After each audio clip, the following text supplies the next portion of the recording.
ये जो है जो डीडीए कर रही है वो बहुत ही ज़्यादा इलीगल और क्रिमिनल है ये। और ये बोल के निकल जाते हैं कि एनजीटी का ऑर्डर है, एनजीटी का ऑर्डर है, बट आपको एनजीटी का ऑर्डर कॉन्स्टिट्यूशन को भी देखना पड़ेगा। आपको जो है जो फंडामेंटल राइट्स को वायलेट नहीं कर सकते हैं आप बस एनजीटी के ऑर्डर के नाम पे। आप हटाइए, आपको हटाना है आप हटाइए, बट कम से कम आप पहले उनको रिहेबिलिटेट कीजिए, उनको दूसरा घर दीजिए, तभी जाके आप वो हटा सकते हैं। अगर यही मामला अगर आएगा, अंबानी खड़े हो गए वहाँ पे, उन्होंने कुछ गलत बना लिया, अगर ये कोई बड़े RW हो गए जी, ये कोई भी ऐसा जिसका थोड़ा इन्फ्लुएंस हो, थोड़े पैसे हो गए, वो उनको प्रॉपर्ली बात करेंगे, आराम से बात करेंगे, उनको नोटिस भी देंगे, जो करना है सब करेंगे। बट जहाँ देखकर झुग्गी झोपड़ी वाले हैं आए वो तोड़ना शुरू कर दिया बिना नोटिस दिए। नमस्कार दोस्तों, मैं हूँ आपके साथ अर्शिक इकबाल। आप देख रहे हैं GoHashDelhi। यहाँ पर हम बात करेंगे जो सुप्रीम कोर्ट से ऑर्डर आया है 48,000 झुग्गियों को डेमोलिश करने का। तो हम इस वक्त मौजूद हैं HRLN के ऑफिस में। अभी हम बात करेंगे अनुप्रदा जी से कि क्या DDA या फिर गवर्नमेंट को ये इजाज़त है कि वो बिना किसी प्रायर नोटिस के ऐसे झुग्गी झोपड़ियाँ जो है हटा सकती है। जो DDA ने किया है अभी भाटला हाउस में जो किया है वो कम्प्लीटली इलीगल है। उनके पास कोई राइट नहीं है कि वो ऐसे जा कर के डेमोलिशन कर सकें।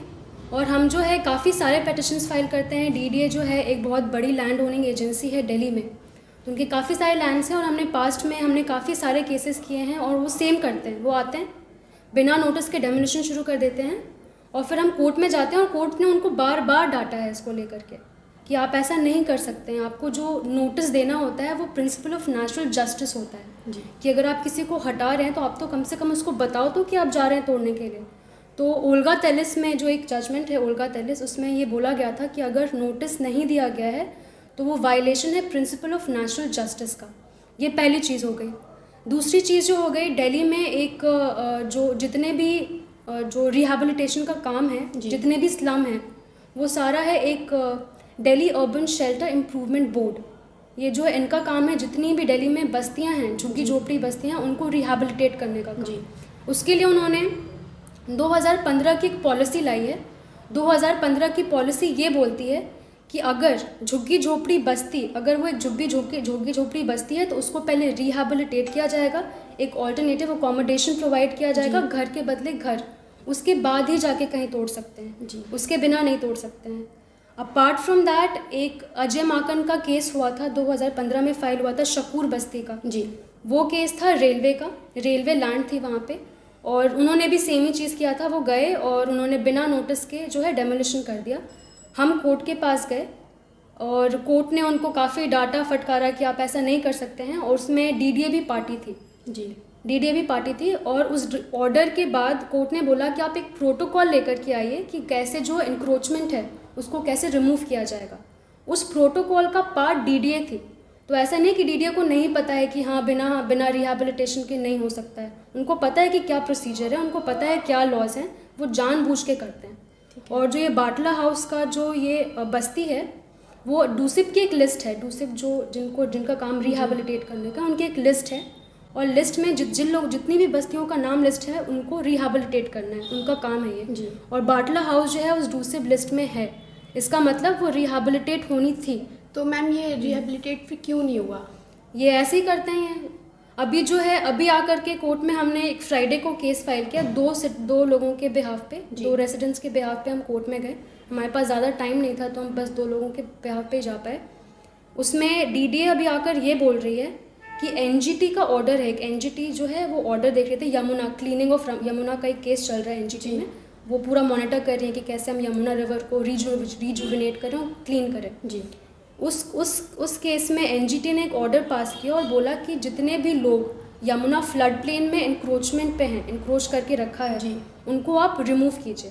अगर आप रिमूव नहीं करेंगे तो आपके ऊपर पेनल्टी लगेगा, ठीक है। और ये DDA का काम था रिमूव करने का। इंटरेस्टिंग ये चीज़ ये है कि उस जो NGT का ऑर्डर था उसमें जो स्लम ड्वेलर्स थे जी, जिनका स्टेक है, जिनकी बात सुननी चाहिए जी, वो पार्टी नहीं थे या फिर उनके बिहाफ पे कोई भी नहीं था। तो वो नहीं बता पाए कोर्ट को कि हाँ यहाँ पे इतने सारे, सुप्रीम कोर्ट ने 90s 80s 60s से जो लॉ आ रहा है जिसमें सुप्रीम कोर्ट ने क्लियरली बोला है कि राइट टू हाउसिंग जो है एक वो पार्ट एंड पार्सल आर्टिकल 21 का है, फंडामेंटल राइट के अंदर आता है। तो ये सारी चीज़ें नहीं रखी गई NGT के पास और इसीलिए जो एक होता है कि हाँ इनको पहले आप रिहेबिलिटेट कीजिए, वो वर्ड नहीं आ पाया। अब डीडीए जो है हर बार क्या करती है, वो उसी का हवाला लेते हैं कि नहीं एनजीटी के ऑर्डर पे कर रहे हैं, हम एनजीटी के ऑर्डर पे कर रहे हैं। सेम चीज़ उन्होंने अजय माकन के केस में भी बोली। अजय माकन के केस में जस्टिस मुरलीधर का जजमेंट है जी, और बेंच में विभू बाकरू भी थे। उन्होंने क्या बोला कि डजेंट मैटर कि अगर कोई एनजीटी का ऑर्डर है या नहीं है, कोई भी ऑर्डर जो है वो एक जो कॉन्स्टिट्यूशन है उसके साथ होना चाहिए, उसके खिलाफ नहीं हो सकता है। It is to be in consonance with the constitution. जी बिल्कुल। तो अगर एनजीटी का ऑर्डर बोल भी रहा है कि आप इंक्रोचमेंट हटा दीजिए, उसको ऐसे इंटरप्रेट करना होगा कि अगर आप हटा भी रहे हैं तो आपको पहले लॉज फॉलो करने, आप हटाइए, आपको हटाना है आप हटाइए, बट कम से कम आप पहले उनको रिहेबिलिटेट कीजिए, उनको दूसरा घर दीजिए, तभी जाके आप वो हटा सकते हैं। तो ये अजय माकन के जजमेंट में क्लियरली बोला गया था। और अजय माकन ने बोला कि नहीं, अगर एनजीटी ऑर्डर है फिर भी आप पहले रिहेबिलिटेट करिए, वो थोड़ा कॉन्स्टिट्यूशन के अगेंस्ट नहीं हो सकता है वो। बट यहाँ तो किसी को बताया ही नहीं गया था कि जी। जो है आप लोग की झुग्गी झोपड़ी हटने वाली है, कंप्लीटली इलीगल चले जाइए या फिर कोई अपना इंतजाम कर लीजिए। ना ही गवर्नमेंट ने ना ही डीडीए ने उनके लिए कोई भी अल्टरनेट ढूंढा था। ये जो डीडीए कर रही है वो बहुत ही ज़्यादा इलीगल और क्रिमिनल है ये, और ये बोल के निकल जाते हैं कि एनजीटी का ऑर्डर है, बट आपको एनजीटी का ऑर्डर कॉन्स्टिट्यूशन को भी देखना पड़ेगा। आपको जो फंडामेंटल राइट्स को वायलेट नहीं कर सकते हैं आप बस एनजीटी के ऑर्डर के नाम पे। मैम, क्या ये आर्टिकल 14 और 21 के तहत फंडामेंटल राइट्स का उल्लंघन है? जी बिल्कुल। सुप्रीम कोर्ट ने आर्टिकल 21 जो है बोलता है right to life and personal liberty, उसमें जो है कोर्ट्स ने उसको बस वो दो लाइन का वर्ड है, एक लाइन का सेंटेंस है वो, बट उसमें काफ़ी ज़्यादा कोर्ट्स ने उसको एलैबोरेट किया है जी, और जजमेंट्स के थ्रू एलैबोरेट किया है, और उसमें कई सारी चीज़ें इंक्लूड की हैं। उसमें राइट टू फूड इंक्लूड किया है, उसमें राइट टू एजुकेशन इंक्लूड किया है, और उसमें राइट टू हाउसिंग भी इंक्लूड किया है। तो कुछ जजमेंट्स हैं, वो ओल्गा तेलिस हो गया, उसमें फिर से दिल्ली हाई कोर्ट का जजमेंट है, सुदामा सिंह हो गया, अजय माकन का जजमेंट हो गया। तो ये सारी जजमेंट्स हैं, वो बोलती हैं कि अगर आप झुग्गी में रह रहे हो तो आप मजबूरी से रह रहे हो। जी, अगर आप जो है, लोग शहरों में क्यों आते हैं, क्योंकि उनके गाँव में नौकरी नहीं है, जॉब्स नहीं है। फार्मर्स जो हैं अगर या तो फिर वो या तो सुसाइड कर लें या तो शहर आएँ, यही ऑप्शन रह गया, क्योंकि अगर फार्मिंग अगर नहीं हो रहा है, कुछ अगर फसल ख़राब हो रही है तो उनके पास क्या ही ऑप्शन रह गया है। तो उनके गाँव में कोई अपॉर्चुनिटी नहीं है एम्प्लॉयमेंट की, वो तभी शहरों में आते हैं। और शहरों में आते हैं तो शहर इतने ज़्यादा एक्सपेंसिव हैं, अगर आप दिल्ली की बात कर लें तो रेंट इतना ज़्यादा एक्सपेंसिव है, तो उनको कोई ऑप्शन नहीं है कि वो रेंट ले लें। उनको क्या करना पड़ेगा, कोई भी जो खाली ज़मीन पड़ा हुआ है वो वहाँ जा कर के अपनी झुग्गी रख लेंगे। ठीक है। तो वो जो है, और मोस्टली स्टेट की रिस्पॉन्सिबिलिटी है कि वो जो है एक प्रॉपर एम्प्लॉयमेंट और जॉब्स प्रोवाइड करे। अब स्टेट फेल कर गया है हाउसिंग प्रोवाइड करे। अगर स्टेट ये रिस्पॉन्सिबिलिटी करने में फेल हो गया है तो स्टेट की रिस्पॉन्सिबिलिटी है कि उनको जो है एक दूसरा अधिकार दें, ऑल्टरनेटिव अकोमोडेशन दें। दूसरी चीज़ है कि जो ज़मीन है वो किसके लिए है। जो आप ज़मीन है, सरकारी ज़मीन जो बोलते हैं, वो लोग बहुत ज़्यादा गुस्सा करते हैं कि हाँ ये कैसे आ गए, इंक्रोचर्स हैं, ये इलीगल इंक्रोचर्स है, सरकारी ज़मीन पे आए हैं। तो सरकारी ज़मीन किसके लिए है? सरकारी ज़मीन जो है वो सरकार रख रहा है ऑन बिहाफ ऑफ पीपल। वो लोगों की ज़मीन है, वो सरकार की ज़मीन नहीं है, वो बस रख रहे हैं उनके बिहाफ पे। जी, तो लोगों की जो ज़मीन है उनके लिए, जो स्पेशली मोस्ट जो मार्जिनलाइज्ड हैं, जिनके पास नहीं है कोई साधन, उनके लिए इस्तेमाल होना चाहिए। तो आपके कहने का मतलब ये है कि जो ये सरकारी ज़मीन, सो कॉल्ड सरकारी ज़मीन होती है, ये जो मतलब एक तरह से ये जो झुग्गी झोपड़ियाँ जहाँ बसी हुई हैं, एक तरह से उन्हीं का अधिकार है। जिनके पास घर नहीं है वो अपना घर वहाँ बसा सकते हैं अगर वो चाहें तो। जी। और ये किसी का भी राइट नहीं है कि वो वहाँ से उनको हटाए। जी, अगर और ये सारी चीज़ें हैं, बहुत सारे जजमेंट्स में बोली गई हैं। अजय माकन का जो जजमेंट मैं बोल रही हूँ उसमें स्पेसिफिकली बोला गया है कि जो इंक्रोचर्स हैं, जो सो कॉल्ड इंक्रोचर्स और इलीगल इंक्रोचर्स हैं, उनको वैसी नज़र से ना देखा जाए। इनफैक्ट उनको इलीगल इंक्रोचर्स ही ना बोला जाए। आप झुग्गी झोपड़ी डेवलपर्स को नहीं बोल सकते हैं कि ये इंक्रोचर्स हैं, वैसा वर्ड इस्तेमाल करने से मना किया है कोर्ट ने। तो आप ये बताइए कि आर्टिकल 14 और आर्टिकल 21 कहता क्या है? आप हमें ये ब्रीफली समझाइए ताकि जो जनता है वो भी ये जान पाए आखिर आर्टिकल 14 और 21 में है क्या, जिसके तहत ये इलीगल है और गवर्नमेंट की क्या ड्यूटीज़ बनती हैं। तो आर्टिकल 21 जो है वो राइट टू लाइफ कहा कि जो हर किसी को है एक डिग्निफाइड लाइफ, थोड़ा डिग्निफाइड लाइफ का अधिकार होता है। और अगर आपके पास घर नहीं है तो आपकी जो लाइफ है वो डिग्निफाइड नहीं है। जी, तो इसीलिए जो सरकार है उसने बोला, जो कोर्ट से उन्होंने बोला है कि राइट टू लाइफ में कि आपका जो आप रह सकें, आपके पास रोटी, कपड़ा, मकान, ये सारी चीज़ें जो है, एजुकेशन, जी। जो बेसिक चीज़ें हैं वो जो है वो गवर्नमेंट देगा, और आपके पास ये राइट है, ये आपका इनहेरेंट बेसिक राइट है जो कि हम बोलते हैं। तो उसमें जो मकान है वो भी जो है आर्टिकल 21 में आएगा। आर्टिकल 14 जो बोलता है वो बोलता है कि हर कानून के नज़र में जितने लोग हैं वो सारे इक्वल हैं।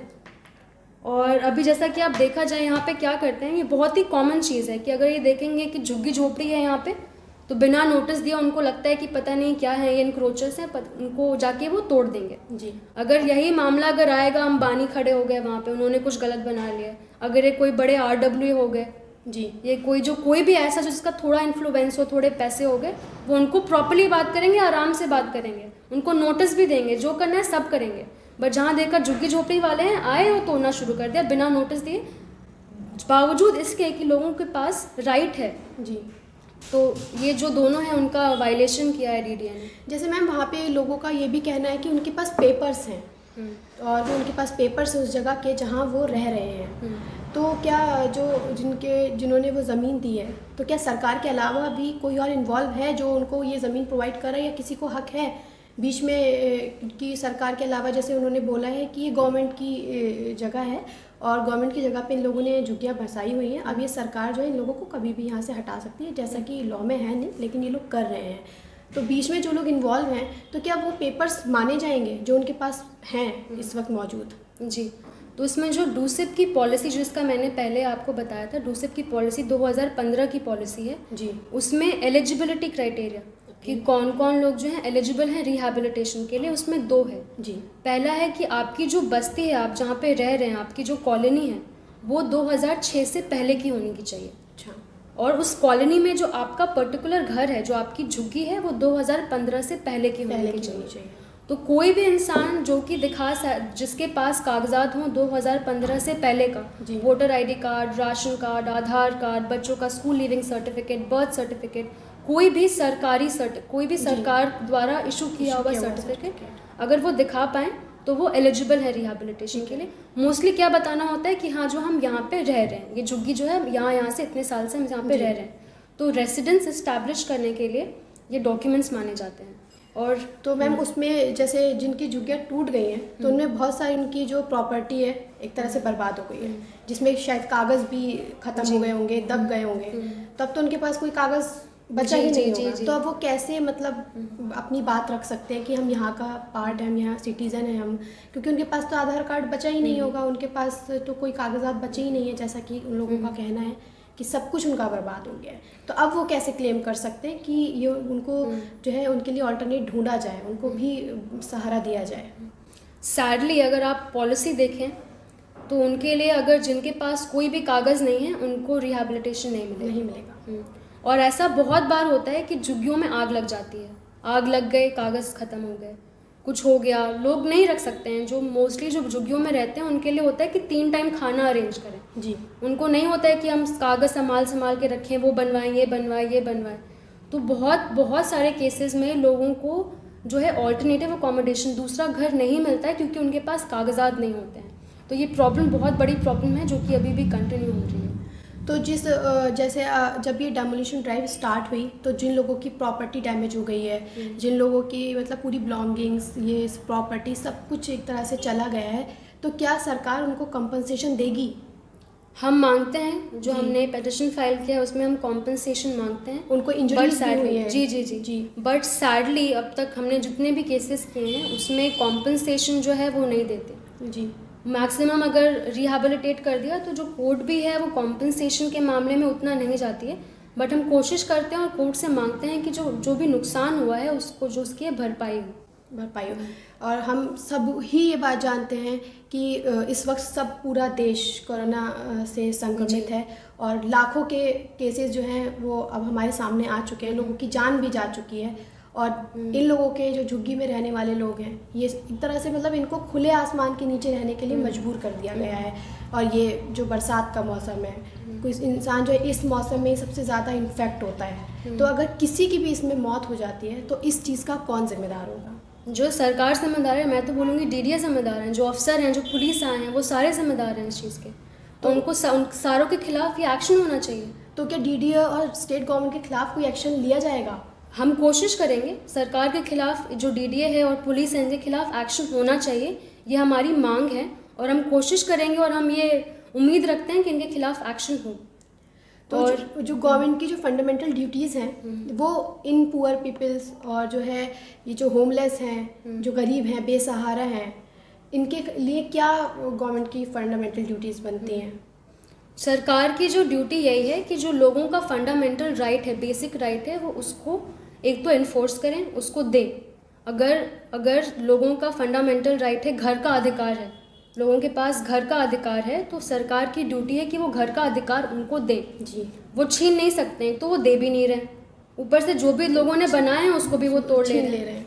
और जो आप कोविड की बात कर रही हैं, अभी यूएन जो यूनाइटेड नेशन है, उन्होंने 2 डॉक्यूमेंट इशू किए हैं, एक मार्च में और एक अप्रैल में। जी, और उन्होंने क्लियर गाइडलाइंस दी हैं स्टेट को, सारे भी जितने स्टेट्स हों, कि जो है अभी कोई भी कोविड के टाइम में फोर्स्ड एविक्शन ना किया जाए। जी, क्लियरली उन्होंने कहा है कि आप प्लीज़ फोर्स्ड एविक्शन मत करिए, क्योंकि अगर आप किसी को, जो कोरोना के खिलाफ घर का जो घर है वो फ्रंट लाइन डिफेंस है, जी। वो सबसे बड़ा जो डिफेंस है वो घर है आपका। घर में हम बोल रहे हैं कि आप घर में रहिए, बाहर मत जाइए, जी। तो आप घर ही तोड़ देंगे तो आप जो उनका जो बहुत वेपन है वो आप हटा दे रहे हैं। जी, पहली चीज़। दूसरी चीज़ यूएन ने कही है कि अगर आप लोगों का घर तोड़ रहे हैं तो वो एक पॉसिबल डेथ सेंटेंस है। उन्होंने ये यूएन ने कोट किया कि ये पॉसिबल डेथ सेंटेंस है। जी, तो अगर आप लोग अगर जो तोड़ के गए हैं तो उन्होंने उनको कैपिटल पनिशमेंट दे दिया है, क्योंकि अगर वो जाएंगे, अगर वो अभी रोड पे रहेंगे, वो इन्फेक्ट होंगे, जी। वो अपने आप को खतरा तो करेंगे ही, वो बाकियों के लिए भी खतरा करेंगे। जी।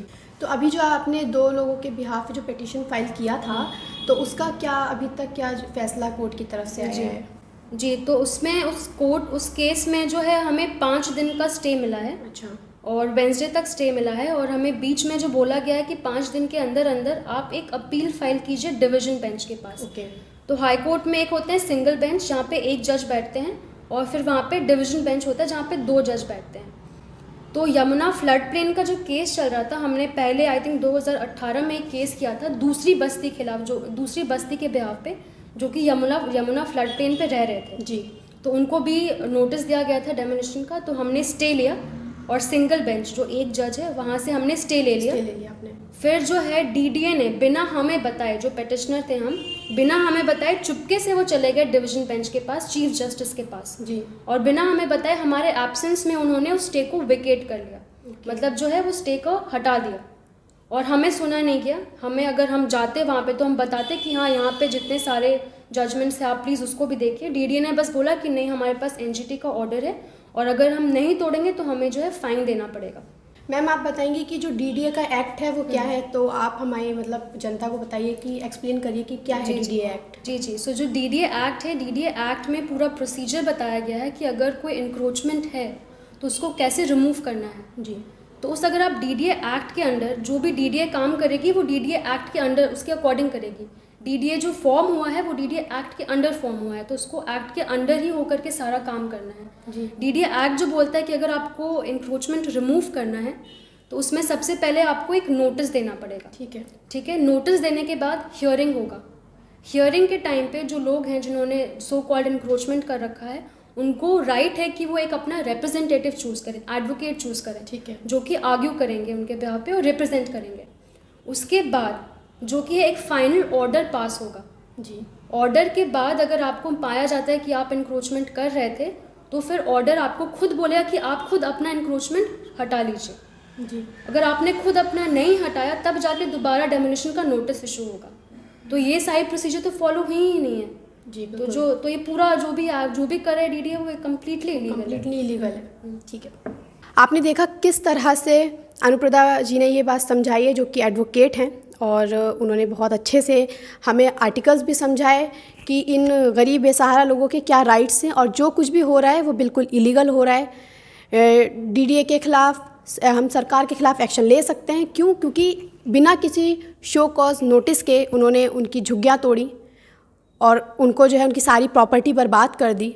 वहाँ पे बहुत सारे लोगों को चोट भी लगी है, जिसका कंपनसेशन जो है हाँ सरकार से जनता मांगती है, और उन गरीबों को कंपनसेशन मिलना चाहिए, उनकी बात सुनी जानी चाहिए, उनके लिए एक ऑल्टरनेट ढूंढना चाहिए ताकि वो अपना घर किसी दूसरी जगह बसा सकें, जो कि राइट टू शेल्टर में है भी। और कॉन्स्टिट्यूशन में अगर है तो फिर सरकार को वो चीज़ देनी चाहिए, बिना किसी प्रायर नोटिस के किसी का ऐसे घर नहीं तोड़ना चाहिए। मैं अर्श इकबाल, कैमरामैन महविश के साथ, थैंक यू।